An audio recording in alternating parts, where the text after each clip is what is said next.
positive responses as the series with Cornell University Egyptologist Dr. Yosef Jochannan. That series, taped about 2.5 years ago, generated so much interest that we decided to ask Dr. Jochannan to be the speaker at the For the People Forum 1 held last week at the Builders Christian Assembly. Dr. Jochannan is a tenured professor at Cornell University and has been writing on the subject of African roots of Western civilization since 1938. He is a high priest in the Order of the Mystery System. I'm going to speak primarily on a particular subject which should be dear to all of us: the African origin of Christianity. I know some of you have gone to church today, and the Jesus that you saw, Michelangelo's cousin, having nothing at all to do with Jesus or Christianity. And most of you, if not all of you, have the same Jesus in your house. It put me in mind of a picture that is bothering me all the time, and I see in most of your homes, the KKK. Kennedy, King, and Kennedy. And I know that you will no more get rid of that picture than you would of Michelangelo's cousin. But just as I can't understand you having a picture of the two Kennedy brothers, both of whom one ordered the bugging of Martin Luther King's phone, the other carrying it through, I cannot see you having that as a treasured picture, no more so than I can see you continuing, if you in fact know that the first white Jesus was not painted until 1509 by Michelangelo for Pope Julius II. So that if you think for one moment and your stained glass windows that that white man with the blue eyes and the blonde hair has anything at all to do with Jesus, then I say, if you still, in fact, in spite of knowing it, continue and will next Sunday go and look at the same thing, then I know something is wrong. When I say African people, that we are African people, and I address you as such, some of you may have had consternation and constipation, both of them. But let me make that clear to see what extent I am correct. It was not too long ago before we stopped calling ourselves and our institution African. We still have the African Methodist Episcopal Church, for example, and we still have organizations and institutions calling themselves African. But for those of you who have doubt when you look in the mirror as to whether or not you're an African, and I know some of us have problem with it, then I ask you to look at the little parable about the rabbit. If you saw a rabbit go into an oven, of course I'm hoping that the oven is off, and the next day you go and look at the rabbit and you notice there were small ones, I am sure that you will not call anyone and say the rabbits had biscuits solely because they were born in an oven. And if African people were brought to the Western Hemisphere, the United States of America in particular, and then they got young ones, I am sure that the young ones aren't colored Negroes, niggers, jigaboos, and ghosts or spooks. They're still Africans. And if that is not sufficient for you, then you'll have to find your own analysis. But why is it so difficult that a subject such as this must come on this afternoon, this late date in our history? It is because our minds have been suppressed by most of those who control us on Sunday afternoons and other such times in the name of the Lord. And they themselves haven't been controlled because in the centers of theology, it is the white Christian, the white, and I hate to use the word Christian with respect to white, quote-unquote, brothers, if there are such things. My brother doesn't mistreat me. But let us first start, as I said, from the beginning. Where did the story of Jesus start? It started 4,100 years before Jesus. It started with the story of Isis and who became pregnant by an immaculate conception, gave birth to her son Horus by a virgin birth. Horus, who at the age of 12 removed himself from his population and went further south into Egypt at the Grand Lodge of Luxor.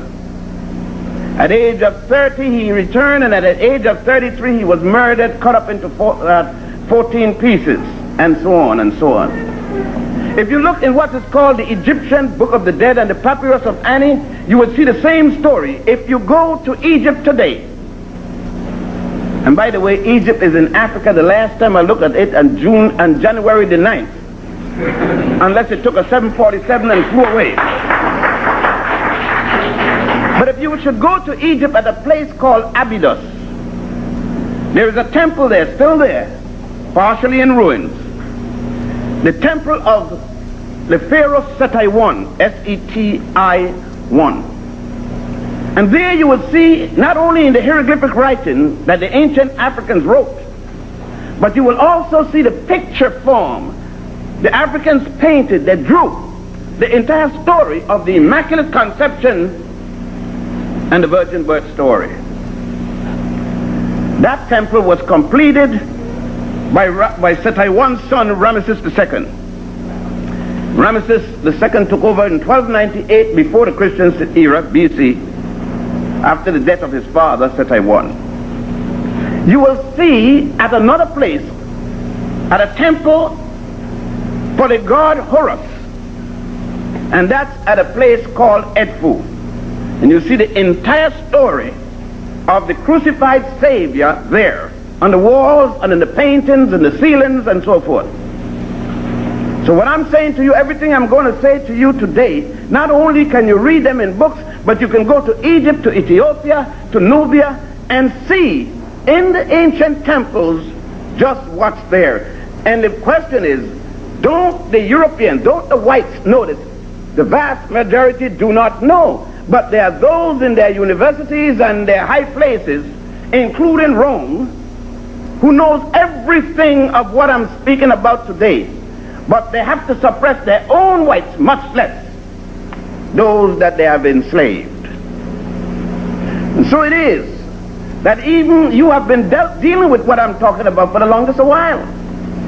You don't have to take a trip to Egypt to see what I'm telling you. Just take $1 out of your pocket.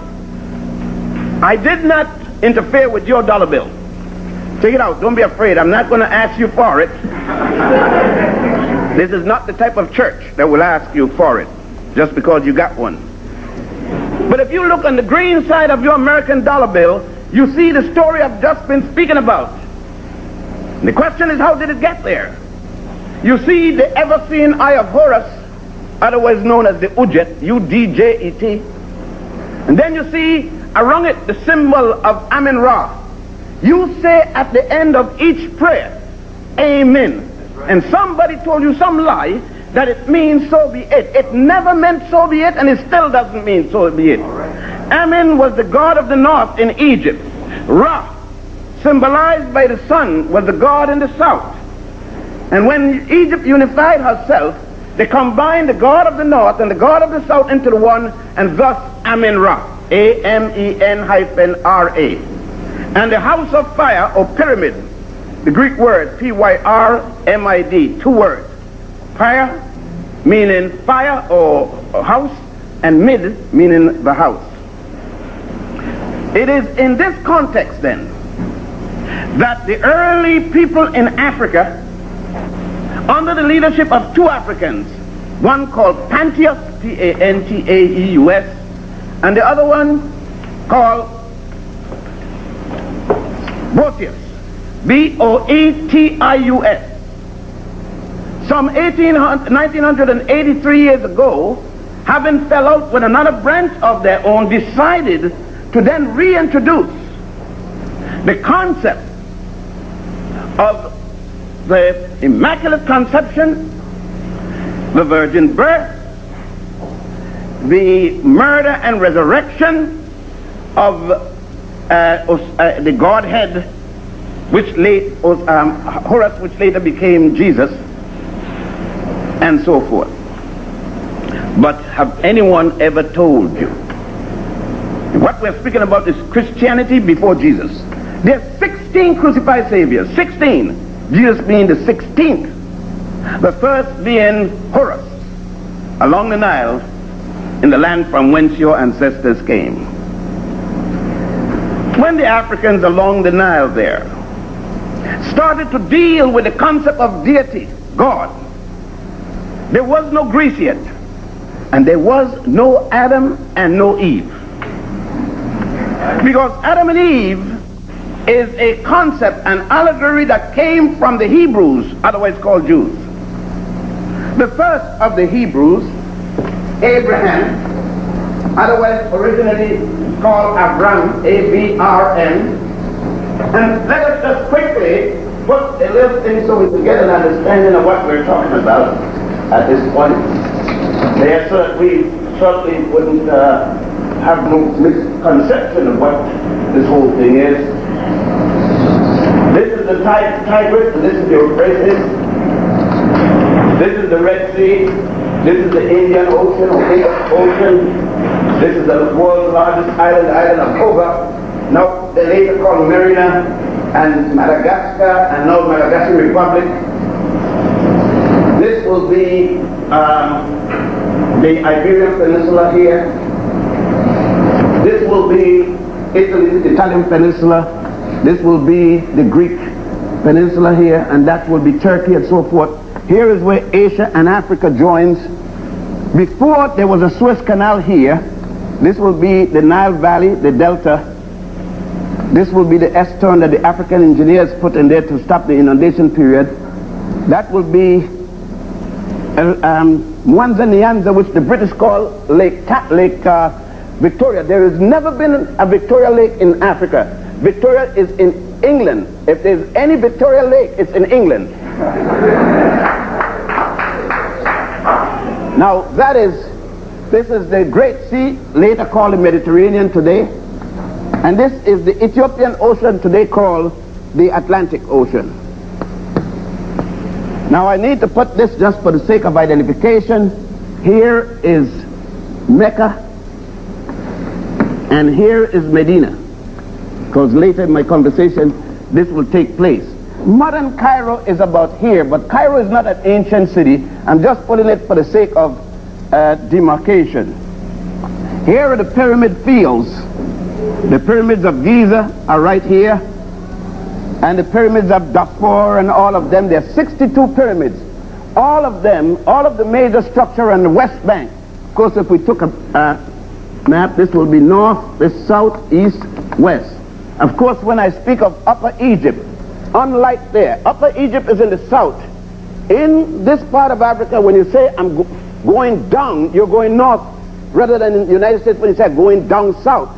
Up there you say I'm going down north because the land is higher. And when we speak of Upper Egypt, we're speaking about in terms of the contour of the land. I wanted to give you this. Down here, the first cataract, and this map is, let's bring it a little bit up here, a little more. And this will be the pyramid field. Mind you, there are 62 pyramids in Egypt. The ones that people know most are those at Giza, and then the other at Saqqara, and over here. Now, we go back. They said we came from the beginning of the Nile, Blue Nile, White Nile, where God Happy, H-A-P-I, dwell at the foothill of the mountain of the moon. There are two mountains of the moon in Africa. One here, right here, mountain of the moon. Otherwise, mountain of the moon means Kilimanjaro, means same word. Then there's another mountain of the moon over here, Rwenzori in Uganda. Two mountains in Africa with the same name. They said then that they came from Central East Africa for the simple reason, here will be your equatorial line, 0 plus or minus 0. This is the Persian Gulf, by the way, and this is the Arabian Peninsula. It used to be the peninsula of the Sabians, and of course this is Mount Sinai. Today there's a canal cut here, but the time in which we are talking there's no canal. The Suez Canal, this was in the 19th century.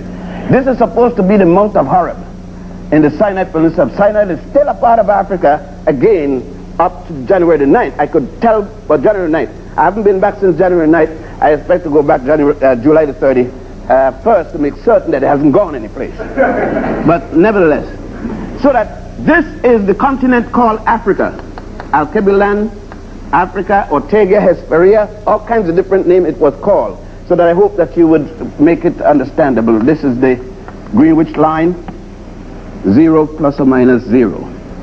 Okay, so that we could have a good understanding. This is the Iberian Peninsula.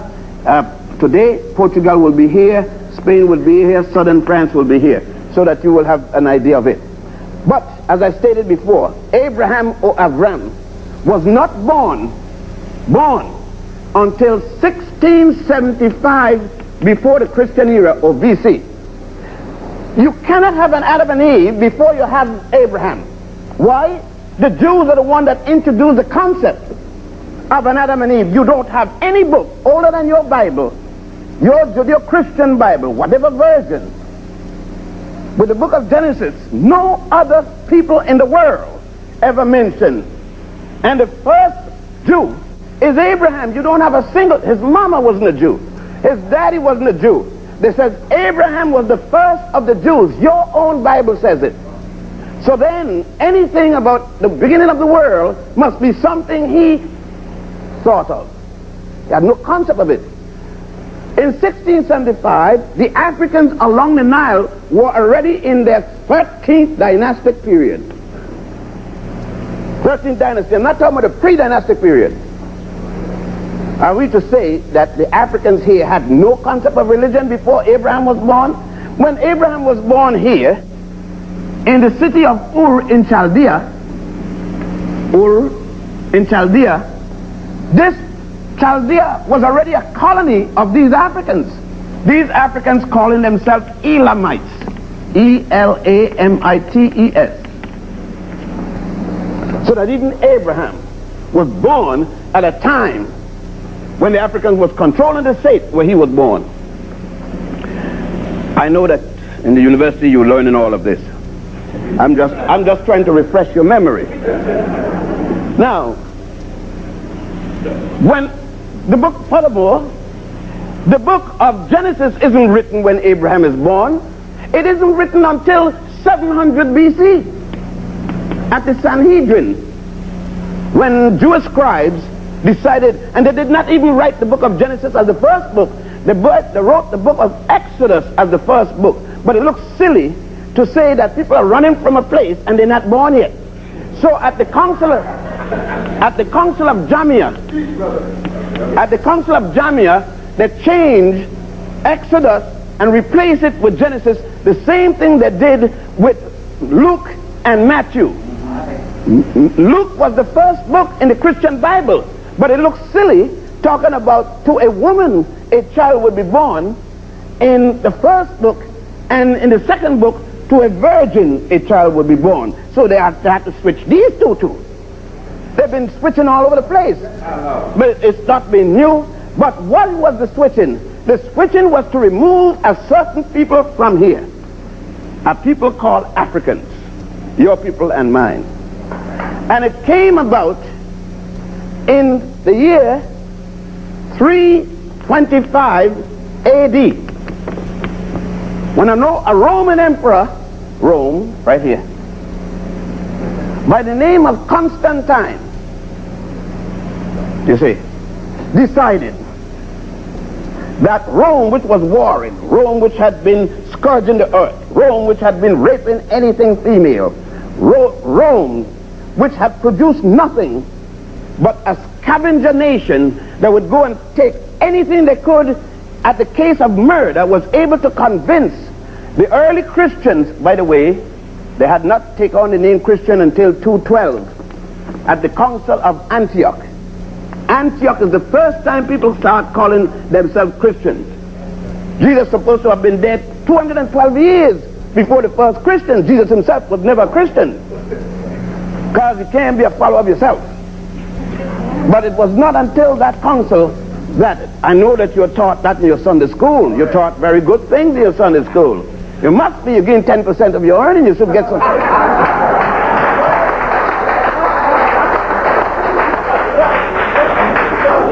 I mean, if I'm paying in the university, they're going to have to come up and do some good teaching.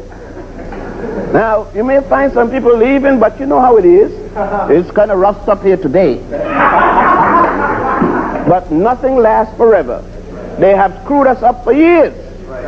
And the time has come for us to at least remove ourselves from the type of slavery that we're in. You talk about you're free. I heard you all talking about that the other day. I don't know what you're going to free. You're free with a shackle off your hand, off your foot, off your waist, but the one in your mind. That's right. That's the one I want you to get free of. That's right. Now, and this, in order to free yourself, you have to be able to be in a religion and free. You have to have a God that looks like you. Everybody you meet got a God. Look in any white church and see if they got any God look like you. Now how come you got a God look like them? And it's all because you said a nigger ain't all right. You're the one that's been saying it. You said it this morning. No, you don't say a word like that on Sunday. You say it tomorrow. All right. And within that statement is because you have not been able to relieve yourself from your stained glass window. Michelangelo's cousin. Now, going back, since this is the first day of the birth of Abraham, the first Jew, and out of Judaism came Christianity, out of Christianity came Islam. That's why I put that. You're talking about thousands of days. They tell you that the world is only 6,000 years old. If the world is only 6,000 years old, we subtract. We have to take 6,000 with 1,800, add that, subtract it from this to give us at what time the world began. No, we're 1980. I'm sorry, 1983, right? 7, 1, 0, 1 from 5, 4. So you're telling me that the world, that the world started 4,117 years before the birth of Jesus the Christ? If that is so, then the Egyptian Book of the Dead and the Papyrus of Ani preceded this by 3,000 years. The Africans along the Nile gave to the world the first known calendar, and you can't have a calendar without astronomy. It is because of astronomy, the movement of the stars, the planets, the suns, and so forth, and the recording of them, you develop astronomy. And the Africans in 10,000 BC. In this straight, Adam should really feel bad behind that. 10,000 BC. More than 6,000 years before Adam at least, the Africans produced what is known as the stellar calendar. S-T-E-L-L-A-R. A calendar based upon the stars and so forth. And then refined that calendar in 4,100 BC as the solar calendar. Speaking, you understand that. They understood this aspect of it. And out of all of this came the fundamental principles upon the society in which the Africans developed and conducted. We have to then realize that in order for you to understand the development of the religion called Christianity, you must understand the source. First, we must know where Christianity started. The records show, whether you are a Protestant, a Catholic, or what, that Christianity started here at a place called Alexandria with Pantheus and Boetius. That's in Africa, by the way. And that from there it spread out. But wait, what did Christianity come out of? Your Bible, we got which one, which version? V-E-R, this is the key, S-I-O-N, a version. Let me just demonstrate a version to you. I am in love with two young ladies. You know, black women are so pretty, you got to be confused which one to love. Like the man said, he knew, my father told me he knew something better than a black woman. So I knew they were so good, so I said, Daddy, what? And he said, 2 black women, son. You understand. But anyhow, a version is if I'm in love with 2 women and I want to give them present, but my money is short. You know how it is. So I gave one girl a mink coat made from mink pellets. I gave the other girl rabbit pellets, dyed mink coat. One got a version of a coat, of a mink coat. The one with the rabbit cannot go in acid rain. the mink will run. But the one with the true mink could go in any rain. One got a version, and your Bible says in the second page, version, King James, Reims, Douay, Gutenberg, Vulgate, these are there are about 15,000 versions. The sad part is that you don't have a version anymore. Not one of those versions is black version. That's right. Okay, you haven't used a black book yet, because if it is so, how come all the angels in your book white? How come all the prophets in your book white? In a black country. But all right, let's keep going. And let us go on. As we say, this is here 1983 years ago. But this religion went across here. It went from Egypt to Lesbos, now called Libya. From Lesbos to Numidia. Numidia is now called Tunisia. Then it went to Carthage, later called Carthage, today called Morocco. That's how it. Then it traveled down the Nile and went here, right here at the island of Philae, Phphalae, Philae, is where they established the first monastery, the first Christian monastery right here. And this religion existed 134 years before it went this way. But it came into this land as the worship of what is called the Herculaneum worship of Isis. Because originally, it was the worship of an African woman. It will seem strange, it should seem to you, that the first worship that man worshiped was not a man, not a god, but a goddess. The goddess Hathor. H-A-T-H-O-R. H-A-T-H-O-R. Hathor. Symbolized as a cow with a sun disk between her horn, which the Jews adopted and called the golden calf. The present Hindus adopted it and called it the sacred cow. When you go to Egypt right here and the western bank of the Nile, there is a temple at a place called Dendera, D-E-N-D-E-R-A-H, built in honor of goddess Hathor, and you would see 3,500 faces on each of the columns and our places of this African woman. And that's why they will have you go to Mecca and to Palestine and to, Jerusalem and to Bethlehem, but never to Egypt, never to Ethiopia, never to Nubia, to see the ancient tombs dug into the walls. When I say a tomb, this building is less than a quarter the size of the average tomb. I'm not talking about an 8x5 thing, where all the records are there. When you talk about this, the source of this having come through Judaism, but where did Judaism get its belief source?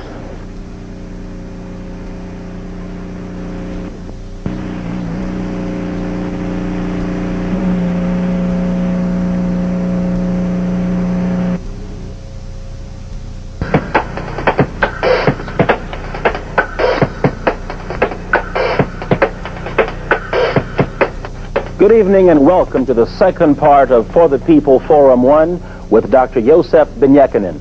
Dr. Yochannan is a tenured professor at Cornell University. In this segment, the scholar continues his discussion of the African origins of Christianity. It will seem strange, it should seem to you, that the first worship that man worshiped was not a man, not a god, but a goddess. The goddess Hathor. H-A-T-H-O-R. H-A-T-H-O-R. Hathor. Symbolized as a cow with a sun disk between her horn, which the Jews adopted and called the golden calf. The present Hindus adopted it and called it the sacred cow. When you go to Egypt right here and the western bank of the Nile, there is a temple at a place called Dendera, D-E-N-D-E-R-A-H, built in honor of goddess Hathor, and you will see 3,500 faces on each of the columns and our places of this African woman. And that's why they will have you go to Mecca and to Palestine and to, Jerusalem and to Bethlehem, but never to Egypt, never to Ethiopia, never to Nubia, to see the ancient tombs dug into the walls. When I say a tomb, this building is less than a quarter the size of the average tomb. I'm not talking about an 8x5 thing, where all the records are there. When you talk about this, the source of this having come to Judaism, but where did Judaism get its belief source? When Abraham's supposed to have come from here with his 18-year-old daughter at 80 years of age, obviously he didn't mess with that girl once. 80 years old, walking across the desert with an 18-year-old wife. Let's be reasonable now. But all right, if it's in the Bible, then it's right. But you forget who wrote the Bible. You say, inspire men of God. I'm inspired by God too. Aren't you inspired by God? When you need to go to the toilet and you don't get an inspiration, what happens? There'll be doo-doo all over the place. So you better get an inspiration to go to the toilet, or you don't go, and you're in trouble. An inspired man by God, what does it mean? Does it mean he tells the truth? Then the Pope in Rome shouldn't use eraser. He's perfect. You shouldn't erase it. Nobody you know is inspired. And all those writers had erasers, or at least they had a piece of their shirt to wipe with. But you let that word fool you, so that anything anybody shoves down your throat, all they got to do is tell you, they're a man of God. That's right. Or they're inspired by God. What more inspiration they got than your daddy or you? You let them frighten you with that. That's right. There's nothing against religion. With all I'm going to say tonight, I'm a religious man. But I don't mean to be a foolish religious man. That's right. I don't mean for nobody to tell me that there's something wrong with my child the day it's born. I don't mean for anybody to tell me that when the story of Adam and Eve, bad, good, or indifferent, that sex is bad. If it is, how come you here? Then all of you bad. And one in here isn't the result of sexual intercourse. If you don't understand it, I'll give you another word for it.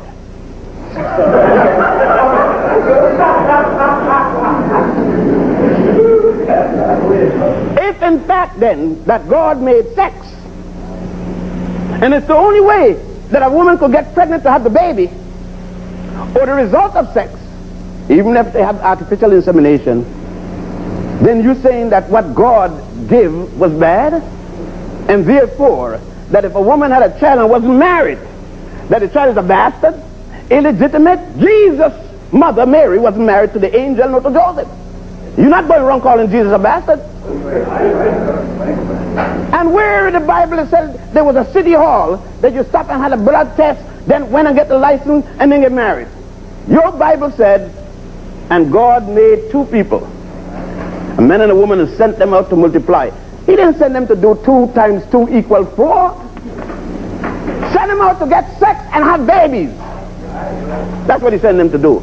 But you let some sucker come and tell you that the mere fact that your child is born in sin, and therefore something is wrong with the child.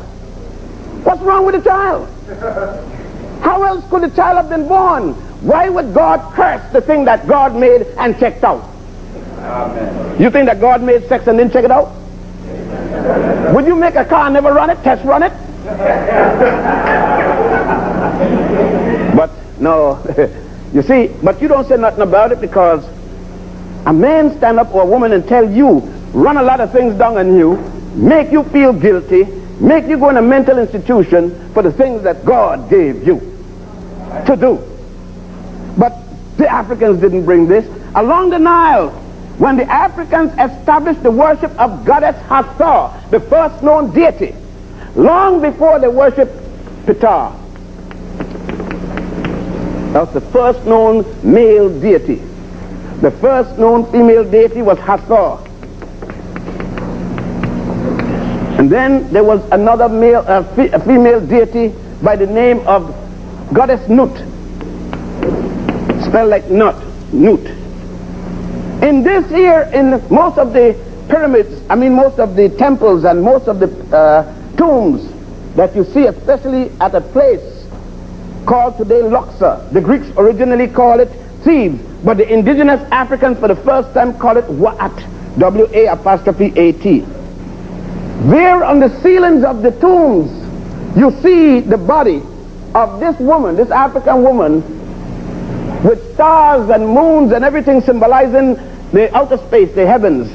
And one side, her head comes down, and on the other side, the legs come down. And then you see the god Geb, G-E-B, Geb, on kneeling on one knee and holding her, listen to this, at the two columns of heaven. One hand on the vagina and the other on her breast. The two columns of heaven. That's where heaven was, and that's where heaven still is.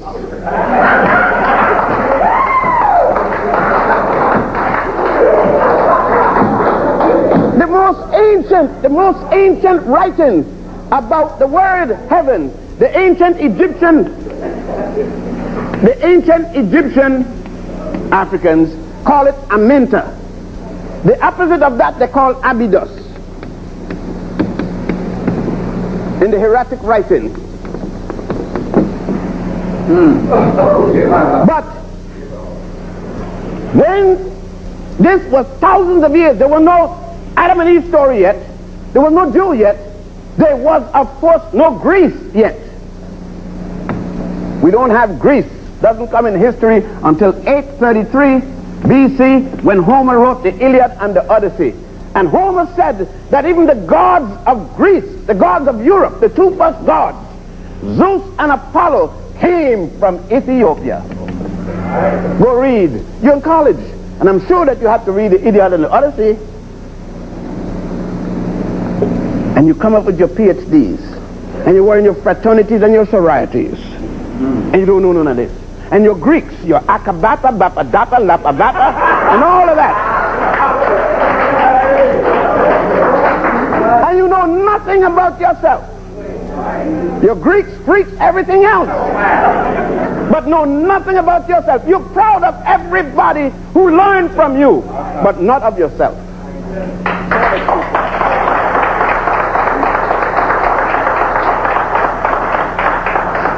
Of course, this would be called racism soon. Yet I haven't said that anybody inferior or superior. All I'm dealing with me. I have no time to deal with other folks to be racist because there's so much of me that I need to deal with that have been so long neglected that I don't have time. Man, I will be teaching another 2,000 years and don't start yet. The point is, if you knew this, then you will not be kneeling in, sitting in, busing your child from West Hell to no hell. Your child going to the white neighborhood, but never a white child coming to your neighborhood. Isn't it strange? You busing to where? You prove that you're inferior because you bus your child to the white neighborhood, but never does the white people bus their child to your neighborhood. And now you're begging for a day. You're going to Washington to beg for a day to take off in honor of King. You see? The Italians got a day for an Italian that got lost. Trying to find here. Thinks he wants to go to the east, wound up over here. They got a day for that. The Irish got a day for a man that said kill some snakes. Came all the way from Italy to kill snakes in Ireland. The Pole got a day for General Pulaski, and so on. They took a day. They didn't beg a living soul for a day. They took the day. You got to be on your damn knee all the time begging. Take the day.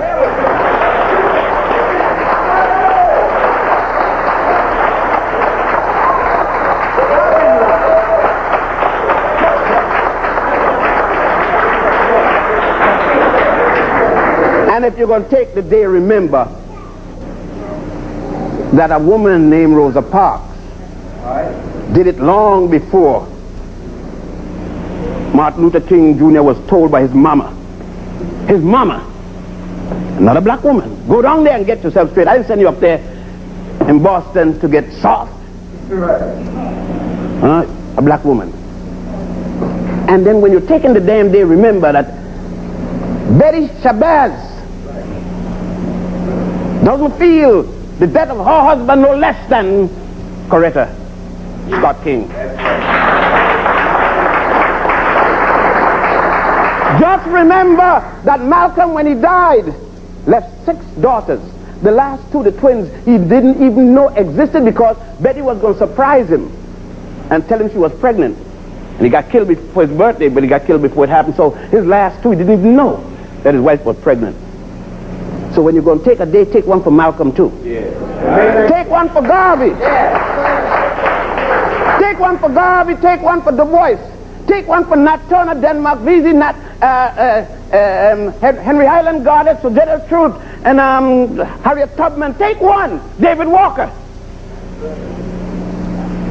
Please don't take none for Crispus Attucks. Got shot in his rectum, defending his master. He was no hero. He happened to be black. Happened to be black. They do nothing for black people. He didn't do anything for himself. He got shot. So somebody has victory. But let's go on here. Nat Turner and Denmark Vesey understood Christianity. They took up arms to defend themselves as Jesus took up a stick and whipped some in the synagogue. All right.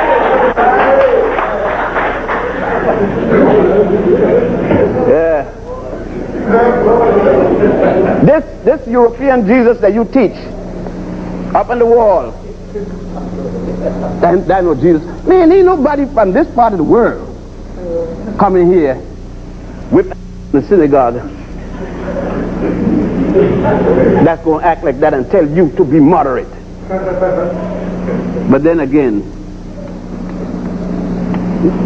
there's some people with special interests, and their interests may not be necessarily your interests. That's right. There was a thing that said that those who call Lord, Lord, Lord, Father, but then Simon Peter, you can be the first guy. Hallowing all the days my name, but who gonna betray me? That was, I hope that be a little warning. But all along the Nile here, when Abraham was born, what did the Jews have? Nothing? Goat, sheep herder. They came in here, and they met what? They met cities. They met an educational system here called the mystery system. They met medical practice, science, law, engineering. There is no Greece yet, there is no Rome, there is no Europe in history. When these Africans under Sesostris III changed the flow of this river this way to stop the inundation period. And now you're talking about you're afraid of mathematics and science, that black people don't do well in mathematics and science is only when we're singing. But even that we don't do anymore. We don't sing the African spirituals which we misname the Negro spirituals. We sing songs from Wales and Scotland. One of the songs that get me so damn sick is the other day I went in the church and hear black people singing, "Make me whiter than snow, oh Lord." I'm washed in the blood. God, and it's a sad thing for black people to think that they're going to wash in red blood, black as they are, and then become white as snow. Sickness. Got to be sick. And you see nothing wrong with singing that song. And singing it loud, very loud, to the top of your voice. And then you got an aria. The big song for the day. Sisters going there belching out. Black people sitting down can't find a single song by a single black person to sing. Wedding going on. Your most precious daughter is coming down the aisle with a most precious young man. And you can't find a song by a black person to sing at a black wedding, in a black community, with a black minister, a black congregation. What's wrong with you? That's right. But you're mad with me for telling you Come on, David. And then we got to go back. When the Africans here wrote the negative confessions, 42 laws called negative, Negative confessions, Confessions.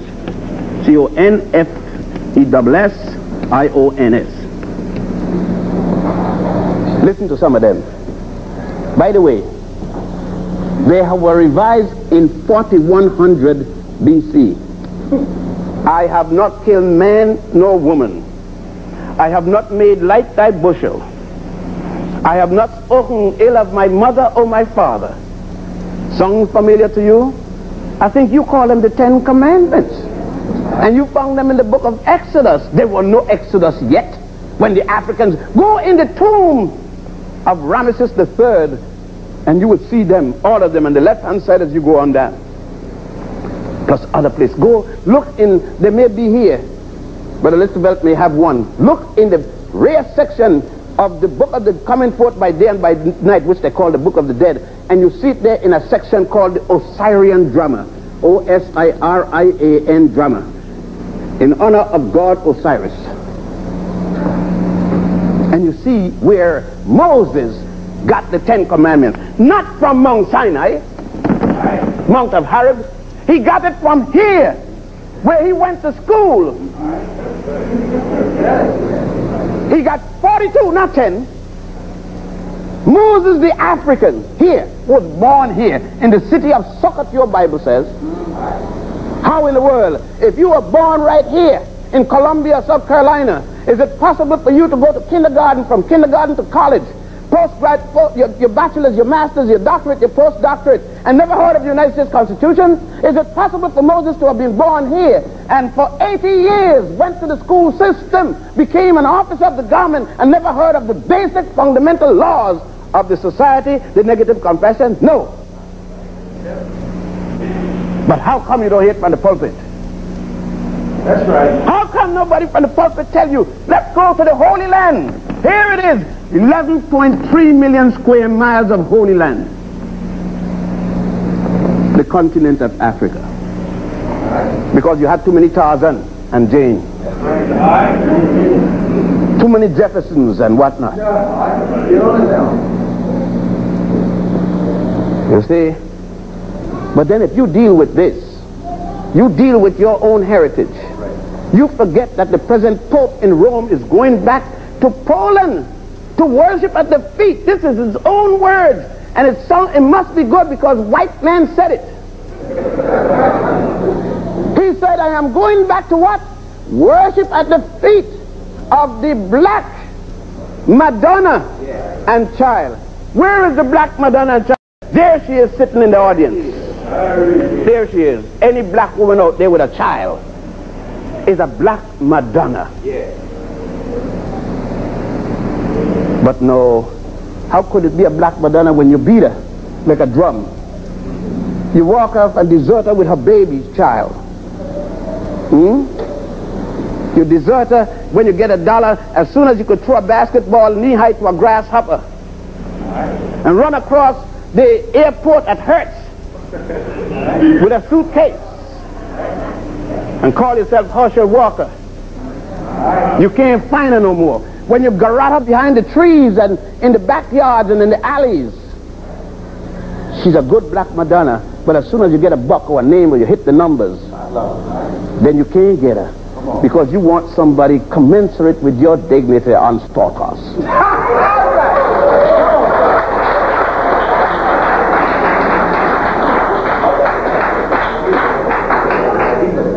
But I ask any one of you mothers out there, what is it about the story of Mary and Jesus that you didn't have with your child? Didn't Mary deliver her child with pain? And you say that God cursed Eve. And the curse was she had to bear pain when she gave birth for her sin. What was the sin? She ate of the forbidden fruit. Didn't Eve have pain when she gave birth to Jesus according to your story? What sin she committed? She was the mother of God. The Roman Catholic says, Holy Mary, Mother of God, blessed are the fruit of thy womb, Jesus. But let us go further then. If we are going to take that, what you're saying, didn't Mary breastfeed her child? Of course, you don't do that no more. It may mess up your shape. And your man nursing and you don't mess up your shape. He got big jawbone, your little child got gristle, and that mess up your, but the man don't mess it up.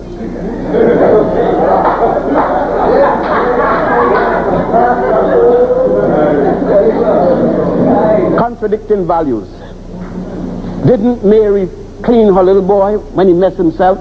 One time at the university the other day, I was speaking to a young lady who was ultra religious, and I said, well, Jesus messed himself, his mother must have. She said, stop! I said, what happened? She said, Jesus never messed himself. I said, well, when he came out of Mary, he knew how to change his own diaper. And even if, in order to change the diaper, something must have happened. Did he know to pull down his clothes the day he was born and go his diapers and go to the bathroom and defecate? She said, well, Jesus didn't do such things. I said, well, last time you said Jesus was drinking some wine at the wedding, right? He drank water, he had a supper and all that. Then he must have gone to the bathroom. Oh, since there was no bathroom in the days, the outhouse. And if there was no outhouse, he'd be in the yard or someplace. But they couldn't see Jesus. They jam up. As soon as he said Jesus, or some black folks get all jammed up. Can't think no more. Can't reason. That's why anybody could do what they want to you, because they can, as soon as they say God, they can pull the wool over your eyes and do you in. If somebody take 10%, if you give 10%, there ain't nothing wrong but demand something for your 10%. Amen. You don't want somebody to read a book for 10%. Take 1% of the first 10% and buy a book and read it. Amen. He must do something more than just tell you what God said, because you don't know about what God said. No more than you do. He had no conversation with God that you didn't have. That's right. The concept of God, the deity, man when he came here, man when she came here, male or female, wanting to know from whence he or she came beyond mother and father. And since no one could tell, then want to know for the purpose of being here. And then where do I go after here? Man then.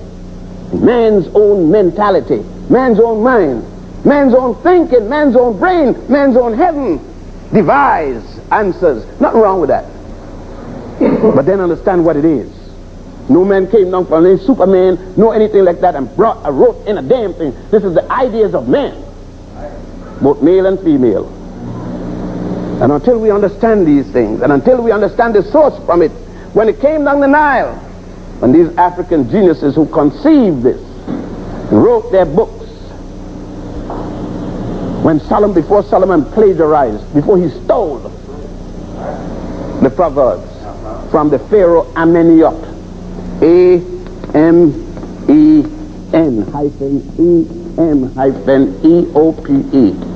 who died 1,000 years before Solomon was born, and taught all of those so-called proverbs that Solomon and the other Jews stole. Before Moses, they admit that Moses gave to the world monotheism, an African by the name of Amenhotep IV. Amenhotep IV, otherwise called Akhenaten, who died more than 49 years before the birth of Moses, spoke about a one and only true God named Aten, A-T-E-N, the man that got rid of his army in non-violence. A man who got rid of his army because he didn't believe in violence. Dr. King should not have gone to Mohandas Karamchand Gandhi in India. Gandhi himself, they should have read it, and the picture doesn't tell it. Spoke of where he got the idea of a method of non-violence as a strategy by reading the works of Akhenaten. But they couldn't put a picture of Akhenaten because too dark, too black. Even you won't go to it. Because you see, when you get a chance to make a film, the other day in the 60s, what you made? Badass Sweetback. Showing a black woman with her crotch wide open and the cameraman with a telephoto lens deep down in that woman. That's the way you treat the black woman. When you got a chance to make a film, made her a prostitute, and everybody in the film were prostitutes. Then you made another film, Cleopatra Jones, and you had a machine gun inserted to the woman's vagina, shooting bullets. That's how you show your black woman. There's no film on Cleopatra. There's no film on Nzinga. There's no film on Harriet Tubman or Rosa Parks. No film on Makeda, which you call the Queen of Sheba. No film on Hatshepsut. Oh, those names you don't know all, right? But you know all the white names. You know Betsy Ross and all the Rosses. You know, you get what I mean, Virginia Dare and all the little dairies. Huh? But it's, and you never ask. Huh? You never ask the question, how come? All people take their race from their mothers. I hate to disappoint you, brothers. But you know, like the old saying, I am mama's baby. I am daddy's maybe. There's no doubt about who my mommy is. She can't hide that one. To hide it, she had to get rid of me. As long as she let me come, everybody know. That's mama. And so we inherit from our mamas. But you see, we didn't used to beat them yet. See, nobody had told us that she ugly. Nobody had told us that her natural sweet hair. Lord, it feels so good to run your hand through one of them woolly hair that them sisters got. Sister, keep. If you got a woolly hair, keep it. Don't you put no egg and champagne and beer and cocorico and all that kind of stuff, and then malt liquor, dye, this thing and Miss Clear all. But I know what you're doing it, sis. Don't get mad with me now. I know why you're doing it. You're doing it because that damn fool don't know how good looking you are without you doing that. He wants you to look European as much as possible, and you doing it. You know what? Tell this sucker if he don't want you the way he is, get lost.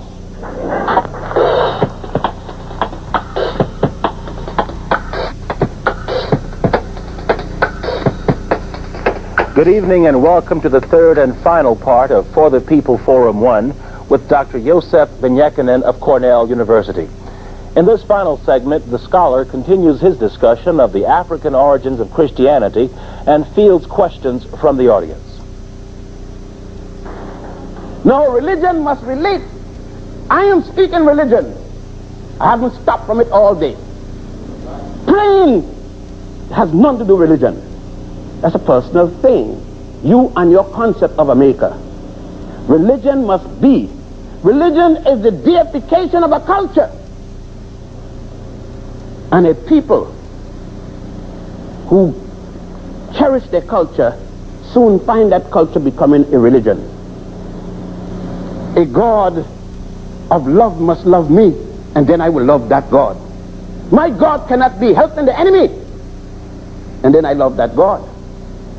It is inconsistent with human dignity and reasoning that a God that constantly for 400 years helped the enemy could be my God. I must have a God that helps me.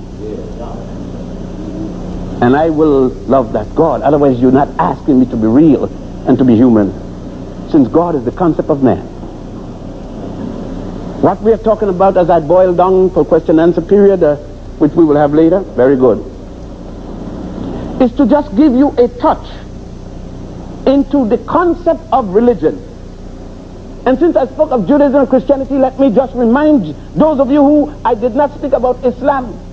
It was Hatzad Kubad ibn Rabad, otherwise called Bilal, who started the first part of the Quran. It was Muhammad ibn Abdullah himself who stated that his grandmother, his mother's mother, came from Ethiopia. It was he himself who sent to Ethiopia to the emperor to send him help when he was being chased out of Mecca. When in Mecca they were worshipping the goddess Alat, A-L'-L-A-T, Alat, and Al-Huza, A-L'-L-A-T, Alat, and Al-Huza, A-L-A-H-O-U-S-A.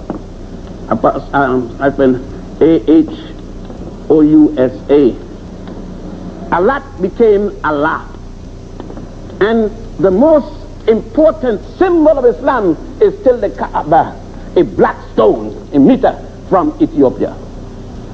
Most of the writers of early Islam having come from Ethiopia, such as Al-Sinin, Al-Aziz, and others. But when they show the picture of Muhammad done by an Arab, they only show Bilal as a slave. They didn't even show that slave. But what kind of a slave? That his slavery was as a lawyer, because he was, when he went to Mecca as ambassador for the Ethiopian government, they then held him there and enslaved him over political risk. Nothing said when they came here. That was the beginning of Islam was here with Muhammad ibn Abdullah in 622 AD, or it's also known as the year 1 of the Hijrah. The Hijrah means the year Muhammad ibn Abdullah fled Mecca with Abu Bakr, Umar the Great, Hazrat Kubat ibn Rabad, Bilal, himself and others, the other fathers. And it was 639 that they came here as conquerors with what is called the jihads, Jihads, or holy wars. Everybody using the Africans for the foundation of their religion and concepts. We are even told that Benny Goodman is the king of swing.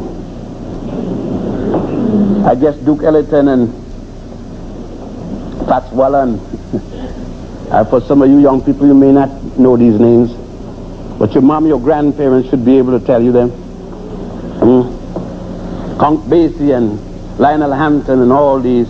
One brother just died about 2 days or 3 days ago on the West Coast, Father Al Hines and others.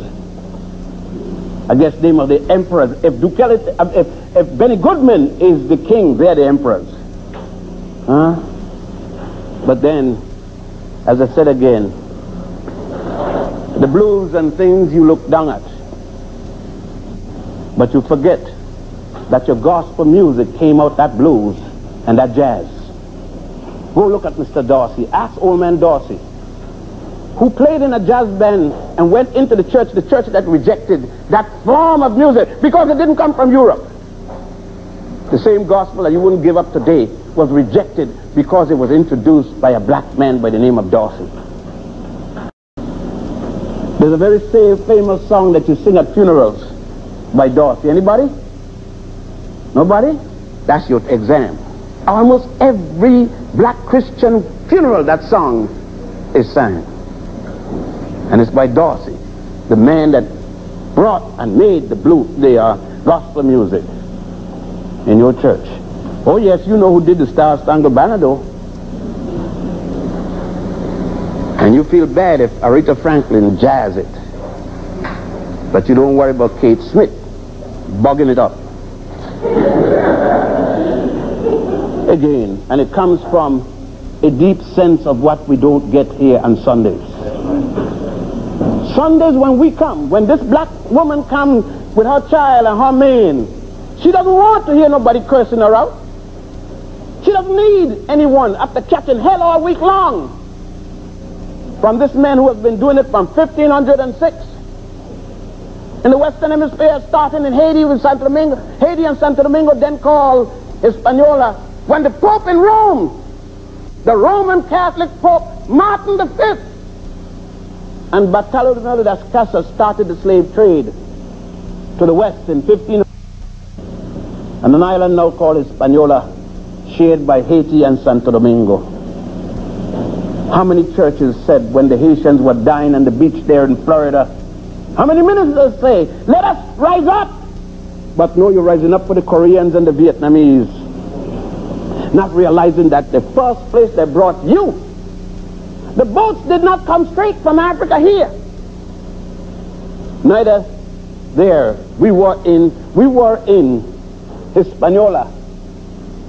We were in Iberian Peninsula from 711 AD to 1485, before we lost power. We had even gave Europe its first university, the University of Salamanca in Spain. We created the first educational system. It is there. After we lost power, they took the first 4,000 of us and carried us to the island of Hispaniola. 1506. It was not until 1619 or 20 that the first group of us came from Barbados to Virginia. And we came as professionals, architects, engineers, lawyer, and 2 doctors, and so forth. I do not know, in closing, what is it you feel sad about? With a history like this behind you, how could you be sad? But I know, you got to be sad. You didn't know it. And I've just touched the first line of the first sentence of a billion sentences to talk about you. To talk about how great you are. You say, well, if I'm so great, how come I get it like this? Gunpowder. It had nothing to do with Christianity. They said that the Africans ate the Christians, missionaries. Oh, what a shame we did not.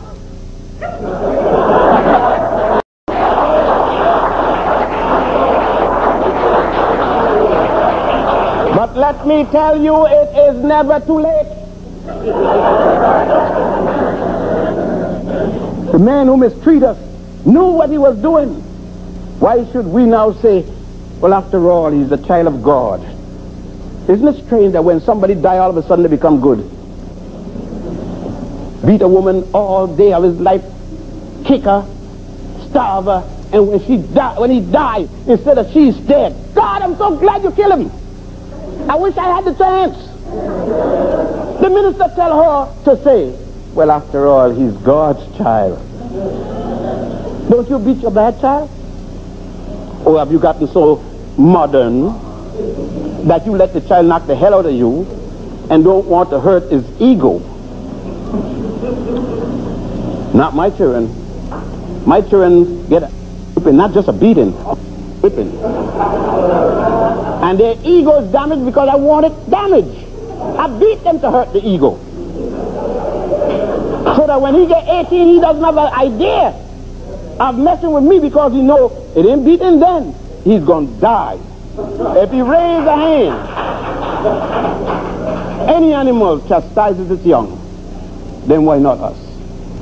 Yes, we cannot go there voting for Wallace. He doesn't suddenly get good because somebody shot him in his back. But there you are. He's reformed. He got good. Lester Maddox got good too. You sold up for pork chop. Oh, when are we going to learn? But one day, like I say, nothing lasts forever. They didn't believe that the day will ever come when I will be able to get up in front of my people or anybody else and speak like this to each other. They didn't believe the day would ever come that we would again read. They didn't know that we would take up the Bible, which we originally started. They didn't know that the day will come when we did not have a Bible with just 3 pages that says, slave, obey your master, render unto Caesar that which is of the Caesar, and unto the Lord that which is of the Lord. Can you imagine Jesus saying to people, be satisfied with slavery? Now, you know, the guy that put that in there had nothing to do with Jesus. No way in the world. A man who violated every rule that he didn't like, that was opposing the people. A man who stick his hand around a woman's neck. Yeah, Jesus put his hand around the sister's neck and said, hey, what's wrong, baby? You said, Jesus didn't say that. They said Jesus spoke in the language of the people. What is the language of us? We're not English. He said, hey, baby, what's happening? And he sucked her 2 kisses. Jesus had to kiss her as good as that sister looked. You took away even the sex from Jesus. Can't have no sex. Why? Because you sick about sex. Because sex means something bad to you. So Jesus had to have no sex. Jesus going to make all kind of woman, make all kind of man, but never check out sex because you sick about sex. Because your sick little mind makes sex bad. Nothing wrong with sex, it's wrong with you. If you go around making your body a garbage pail and he go around start to put it in like a cigarette butt, then naturally sex is bad and Jesus couldn't have had it. But if sex was good because your mind treated good, then Jesus could have had it.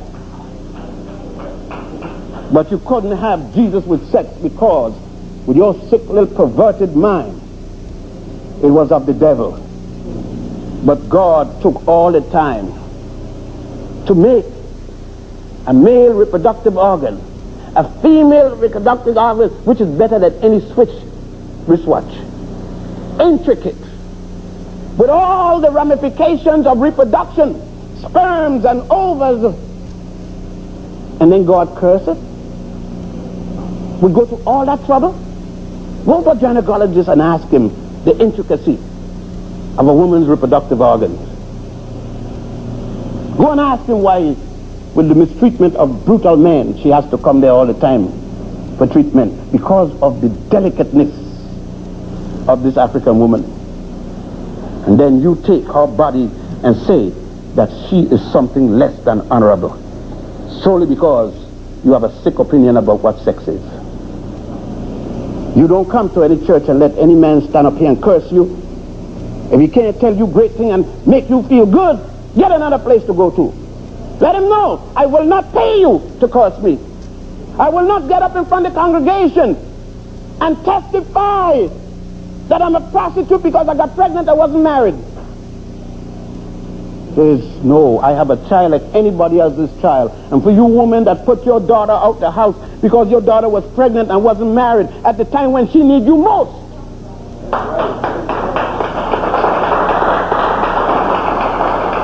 You let some man stay up here and tell you to throw your daughter out of the house. Make your daughter get up in front of a congregation and say when she lay in bed, when she didn't, what place she laid in bed, taking it off her mind, telling her own damn business to the general public and call it. Cleaning your mind, that's a sick man. He just so perverted he wants to know how she had sex.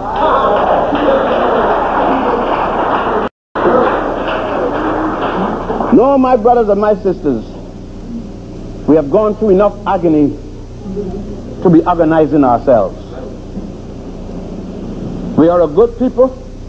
We have to have been to do the things we do. We have been carried. Our Holocaust is not with an... Our Holocaust doesn't end with a T. It ends with an S. Holocaust. 50 million of us in the southern tip of Africa. Murdered because we were what we were. Over 25 million of us in what was then called Congo. Countless millions more elsewhere. 15 million of us across the Atlantic in what they call a triangular trade, as our women took their newborn and threw them to the sharks, which was they thought was a better life. A mother taking her son as she gave birth, and only sometimes hear the child, never seen it because it was already contracted for.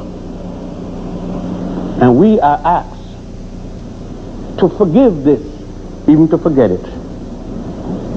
And we pray and kneel and say we will never touch a hair in the manner other man who did that to our mothers, our daughters, our sisters. That's right.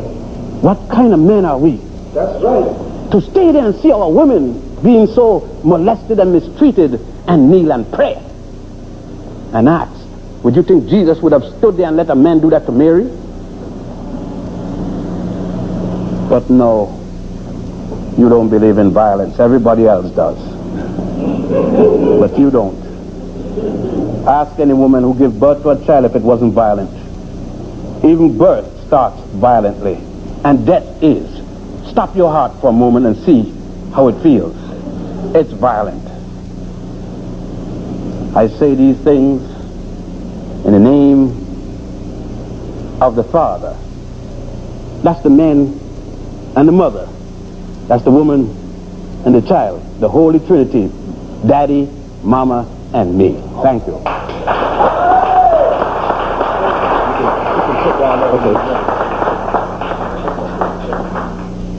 First of all, I'm glad to have you here. I think you're a great inspiration to us all. My name is Yosef. I'm from Colombia. The question that I had, which would clear up something in my mind and possibly cut the mind of others. You mentioned earlier that these ideas of man's understanding deities are the ideas of man. My question is, how does that tie in with the Creator? How do you assess the Creator in connection with the ideas of man?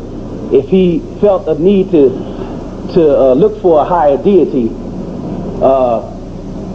is there a creator in your sense, or is it just in man?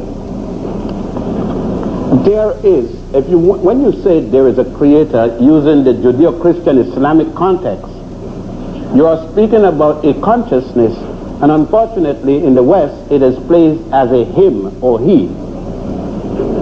Everything that I have seen thus far, including the egg comes from a hen, so when the nonsense comes about which came first, the hen or the egg, if somebody show me an egg laying a hen, then I'll ask the question. But why is the creator, if there's such, a masculine gender rather than a feminine gender, when in fact everything we see being born comes from the feminine quality? Yes, a creator, if you are saying that which everything is a part of a cosmetic or cosmos, that everything is interrelated to the other, yes, in that term. But to say that it is a man or a masculine, no, not for me. I don't know anyone who knows what is the ultimate causation of things that exist. Thus, if I say, excuse me. Thus, if I pay recognition to that which is responsible for me beyond my mother and father, which is no belief. My mother and father are factual, because although I was there when I was born, I was not conscious to the state to, if I did understand it, to remember it 5 years later. However, I had the opportunity several times to see my own woman give birth to children, and I saw it, having studied many phases of medicine, because as an Egyptologist, one of the phases we must study is the beginning of medicine. I understand how the process of regeneration starts, and I understand the evolutionary process which it goes through, and therefore birth and death. But in understanding all of that, when it comes to origin, it is still a question, because I don't know. And I know no one who knows the origin, neither anyone who knows the ultimate causation or death. It is a belief concept by man. Okay, and my next question has to do with, if I may ask it, has to do with leadership today in America. How do you see the leadership in America coming together? There are many fronts in terms of black leadership, and that's what I'm speaking about. I cannot make the decision for every African American, but I can say that I will say that you do nothing sitting down waiting. I will say that don't sit there praying and asking for things to happen, because even Jesus, they said on others, and Muhammad ibn Abdullah and others, were not seen just kneeling down praying. None of the great prophets of fast, and none that I know of today, sit and wait for things to happen. Even the Judeo-Christian said, I will help those who help themselves. So that I'm saying that I will not be presumptuous enough to decide for you what course you must take, but I'll say this much, you've got to take a course. You've got to do something to relieve yourself of the conditions that exist. Now, everyone would like people to follow the way that they approach it, naturally. It's a human tendency. And I would say, in that context, I would be glad if people will see that all people in America, and it's never a melting pot, look back to the land of their nativity, the land of their origin, using origin in the anthropological sense. And that we have to see that the struggle in Africa is no different than the struggle here. We are the same people. And until we understand that the struggle in Haiti, the struggle in Barbados, Jamaica, Trinidad, Grenada, Nigeria, Ghana, is the struggle in Columbia, South Carolina, Atlanta, Georgia, Harlem, New York. You get what I'm saying? What? Yes. Anything happened to us internationally, universally, happened to one, it happened to all. And until we start to get that appreciation for each other, then I think we are not going to remove the bond. So that anything that works towards the universality of African people and their struggle will help to break that bond. I want to ask the question for a very long time, and it's been slipping my mind on all of our different conversations. So I guess this is a great time to ask for those who would like to know also. You was at the funeral of El Hajj Malik El Shabazz, Malcolm X, And I just want to know, what was the intensity, or what was the intenseness of such a gathering and such an occasion of that in Harlem in 1965? I was one of the advisors to what we would then said in those days Malcolm X. I was at the United Nations as the chief in charge of the East African desk. And I was asked by a number of people to give advice to Malcolm, who had by that time broken from the Honorable Elijah Muhammad. And I volunteered to give advice, and I'm one of those who told him he had to go to Mecca to see that, in fact, Islam has all kinds of different people in it. I did other things in international law in helping him, since law is one of my disciplines. And in Harlem, you've got to remember that Malcolm was known prior to his encounter with the Honorable Elijah Muhammad. He was known on the streets of Harlem, as well as he was known after he came back from the prison in Atlanta.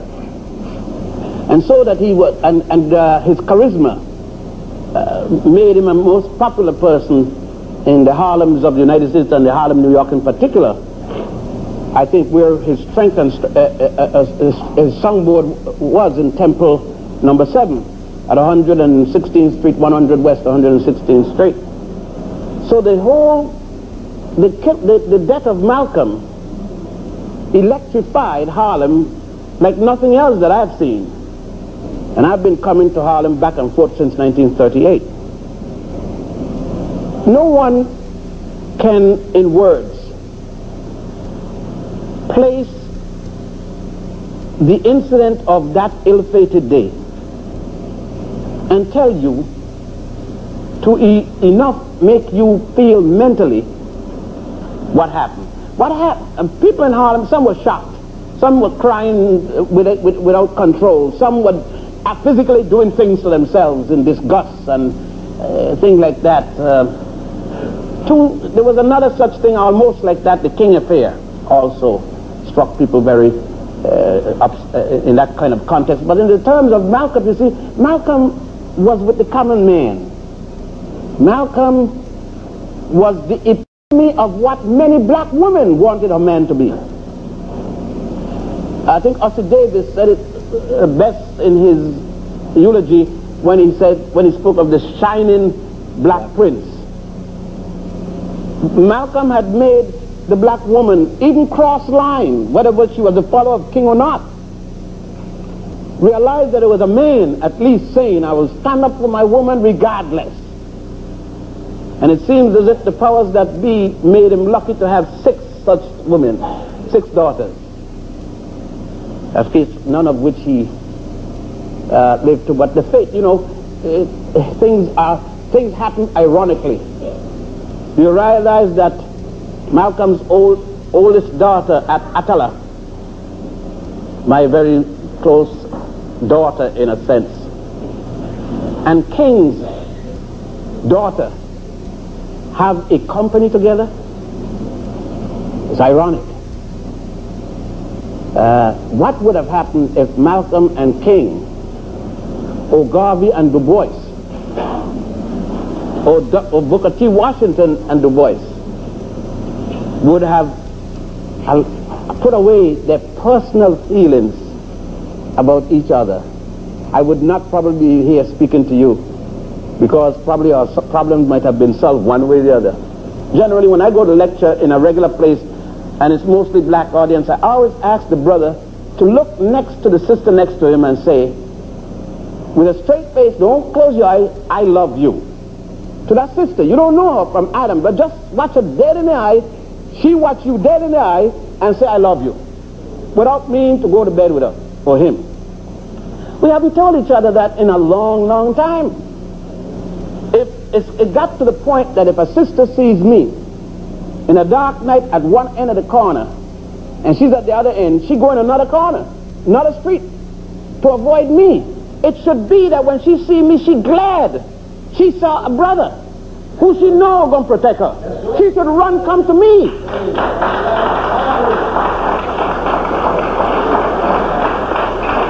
nobody's teaching that. Everybody's teaching that I individually should prepare to go to heaven. But nobody's saying I should prepare so that she could come and feel safe in my company. That she should feel free, that if she's going someplace, say, hey Ben, give me a ride up the street. That I'm going to give her a ride up the street. Don't even ask her name if necessary, without asking her to get in her pants. This is the kind of thing I think that the church and thing need to emphasize in the synagogue and the mosque, is our respect to each other, rather than, and then we stop raping each other and knocking out each other and breaking each other's houses and whatnot, and wearing all the crosses and all the crescents and the religious symbols, because we are only interested in going to heaven. Another thing in the teaching is, if I steal your money, I should ask God for forgiveness, but don't give you back a dime. I didn't steal God's money, I stole your money. The minister should say, give the man back his money plus the interest.